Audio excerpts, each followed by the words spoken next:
क्या आप भारत के सबसे बड़े मदरसे का नाम जानते हैं? यूपी में बना दारुल उलूम देवबंद भारत ही नहीं, एशिया का सबसे बड़ा मदरसा है। इस मदरसे में दुनिया भर से लोग पढ़ने आते हैं। भारत की आज़ादी में इस मदरसे का बड़ा योगदान रहा। 70 एकड़ में फैला ये मदरसा आज पूरे भारत को अपनी गौरव गाथा सुना रहा है।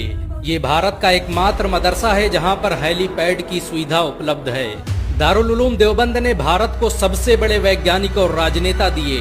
20वीं सदी के अधिकतर राजनेता दारुल उलूम देवबंद की विचारधारा से प्रभावित थे। All India Muslim personal law board के पहले जनरल सेक्रेटरी मिन्नतुल्लाह रहमानी दारुल उलूम देवबंद के ही छात्र थे। देश के पहले गृह मंत्री मौलाना उबैदुल्लाह सिंधी ने दारुल उलूम देवबंद से ही शिक्षा हासिल की थी। दारुल उलूम देवबंद के संस्थापकों ने ही 1857 में अंग्रेजों के खिलाफ शामली में जंग लड़ी। इस युद्ध की अगुवाई मशहूर क्रांतिकारी इमदादुल्लाह मुहाजिर